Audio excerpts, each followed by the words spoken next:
Peu de diabétiques le savent et pourtant cette information pourrait transformer leur quotidien de manière spectaculaire et mesurable. Boire de l'eau à un moment précis de la journée peut contribuer à faire chuter la glycémie plus efficacement que certaines habitudes alimentaires mal maîtrisées. Ce n'est ni un mythe ni une promesse exagérée destinée à créer de l'espoir artificiel, mais un mécanisme physiologique réel, fondé sur le fonctionnement du métabolisme humain.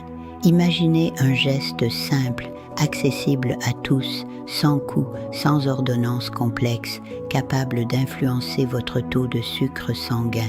Ce que je vais vous révéler aujourd'hui pourrait changer votre manière de gérer votre diabète. Restez attentifs, car le moment précis compte autant que la quantité. Beaucoup passent à côté de ce détail essentiel, et c'est précisément ce détail qui fait toute la différence. Lorsque la glycémie augmente, le corps tente naturellement de rétablir l'équilibre par différents mécanismes hormonaux, notamment via l'insuline, hormone sécrétée par le pancréas. Mais chez les personnes atteintes de diabète, qu'il s'agisse du diabète de type 1 ou du diabète de type 2, ce mécanisme est altéré, soit par un défaut de production d'insuline, soit par une résistance des cellules à son action. Résultat, le glucose reste plus longtemps dans le sang, provoquant des complications à court et long terme. Pourtant, un facteur souvent négligé intervient dans cette régulation: l'hydratation cellulaire. Le volume sanguin, la filtration rénale et la concentration du glucose sont directement influencés par l'apport en eau. Et c'est ici que tout commence à devenir passionnant. Je me présente, je suis le docteur Marie Dubois, avec plus de 50 ans de service auprès des seniors, et j'ai consacré ma carrière à observer, comprendre et améliorer la qualité de vie des personnes vivant avec des maladies chroniques. Au fil des décennies, j'ai vu évoluer les traitements, les recommandations nutritionnelles, les stratégies médicamenteuses, mais j'ai aussi constaté que les solutions les plus simples restent souvent les plus sous-estimées.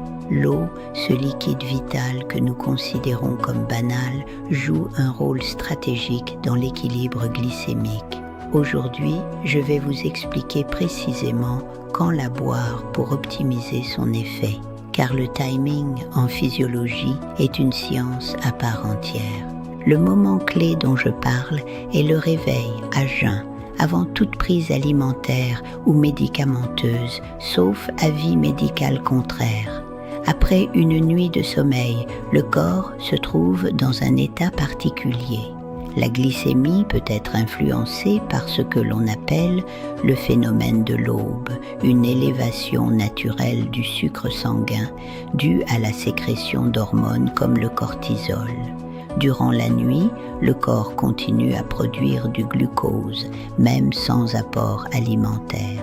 Si vous vous levez déjà légèrement déshydraté, votre sang est plus concentré, ce qui peut accentuer l'impression d'une glycémie élevée.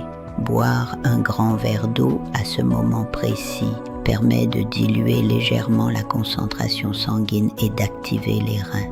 Les reins jouent un rôle fondamental dans l'élimination de l'excès de glucose lorsque celui-ci dépasse un certain seuil. Ce processus, appelé glycosurie, survient lorsque la glycémie est suffisamment élevée pour que le glucose passe dans les urines.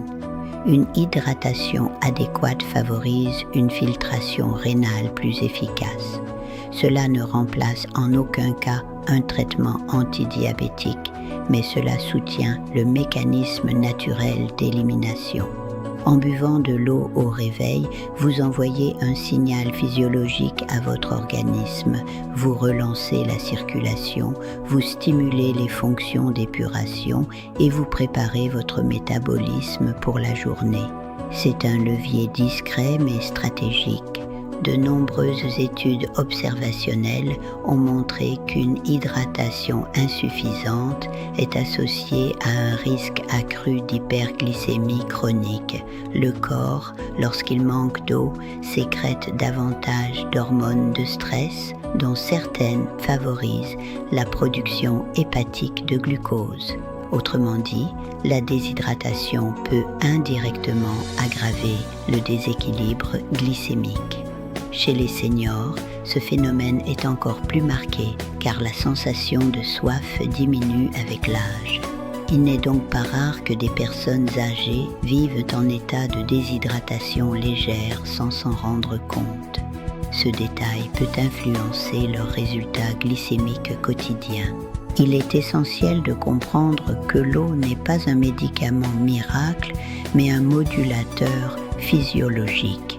Elle agit en synergie avec une alimentation équilibrée, une activité physique régulière et, lorsque nécessaire, un traitement prescrit par un professionnel de santé.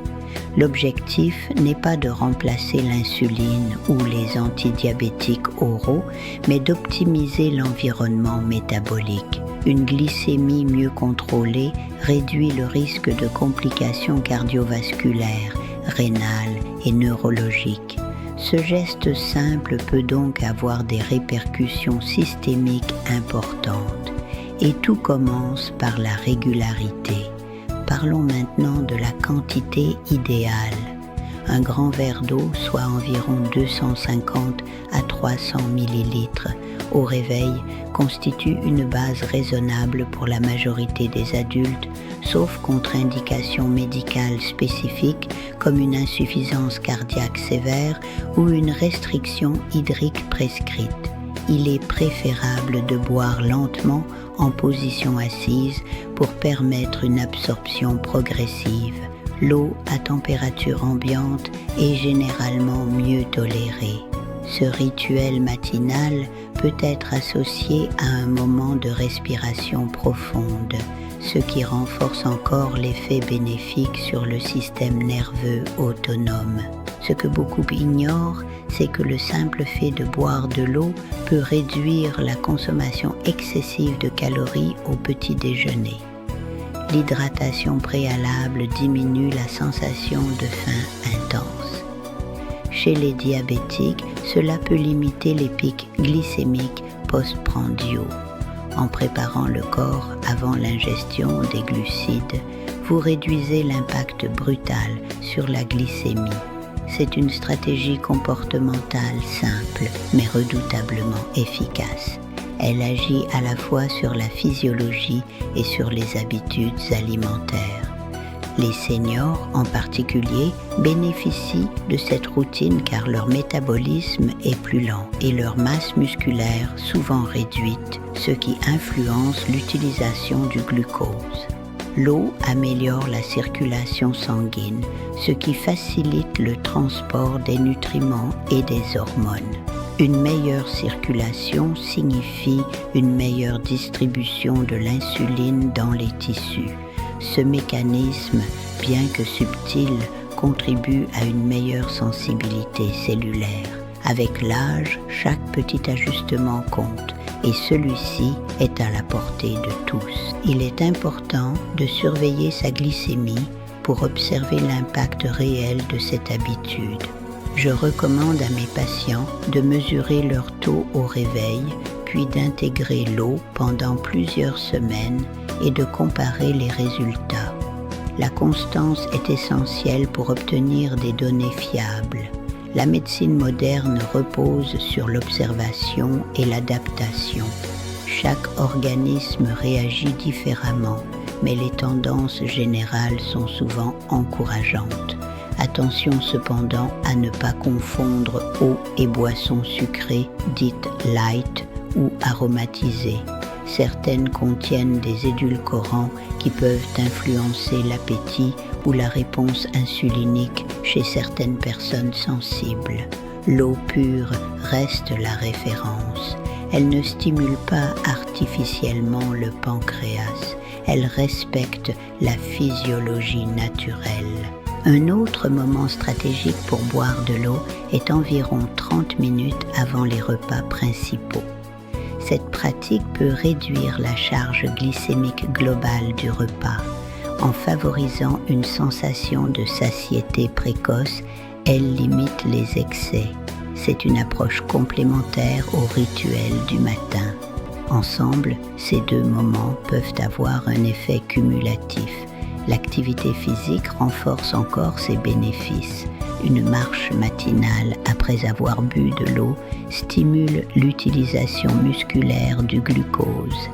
Les muscles agissent comme des réservoirs de sucre. Plus ils sont sollicités, plus ils consomment le glucose circulant. L'eau facilite cette dynamique en optimisant le volume sanguin. Les personnes souffrant d'insuffisance rénale doivent toutefois consulter leur médecin avant d'augmenter leur consommation d'eau. Chaque conseil doit être personnalisé. La prudence médicale reste prioritaire. L'objectif est l'équilibre, jamais l'excès. L'hydratation influence également la viscosité sanguine.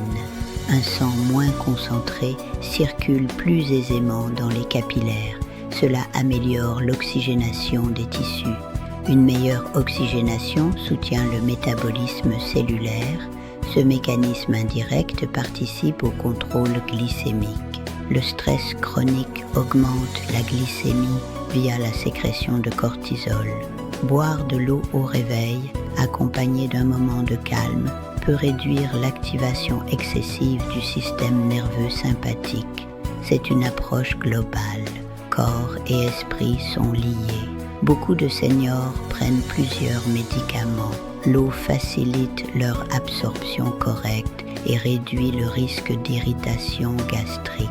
Une meilleure observance thérapeutique améliore indirectement la stabilité glycémique. Il est aussi conseillé d'éviter la déshydratation durant la nuit en limitant les environnements trop secs. Un air trop sec accentue la perte hydrique. La prévention commence dès le coucher. La régularité transforme un simple conseil en habitude thérapeutique. Ce n'est pas l'action ponctuelle qui compte, mais la répétition quotidienne. La physiologie aime la constance. Chez certains patients, j'ai observé une diminution progressive des glycémies matinales après quelques semaines d'hydratation systématique. Ces résultats ne sont pas magiques, mais mesurables. L'eau participe aussi au bon fonctionnement intestinal. Un transit régulier évite certaines fluctuations métaboliques. Le système digestif influence la glycémie plus qu'on ne le croit. Les boissons caféinées à jeun peuvent augmenter temporairement la glycémie chez certaines personnes sensibles. Boire de l'eau avant le café peut atténuer cet effet. La simplicité est souvent la clé de l'adhésion sur le long terme. Un conseil compliqué est rarement suivi durablement. Celui-ci est simple, concret, applicable dès demain matin. Il est essentiel d'éduquer les proches des patients diabétiques. Le soutien familial favorise la constance. La santé est une responsabilité partagée. L'hydratation adéquate réduit aussi le risque d'infection urinaire, plus fréquente chez les diabétiques. Une infection peut déséquilibrer brutalement la glycémie. Le contrôle glycémique est un marathon, pas un sprint. Chaque détail compte dans la durée. L'eau est l'un de ces détails stratégiques. Surveillez également la couleur de vos urines. Une urine trop foncée peut indiquer une hydratation insuffisante. C'est un indicateur simple mais utile. Associez ce rituel à une alimentation riche en fibres et pauvre en sucre rapide. L'effet combiné sera plus puissant que chaque mesure isolée. Dormir suffisamment reste fondamental. Le manque de sommeil perturbe la régulation hormonale du glucose. L'eau ne compensera pas une dette chronique de sommeil. La prévention des complications diabétiques repose sur une approche multifactorielle. Tension artérielle, cholestérol, poids corporel, tout est interconnecté.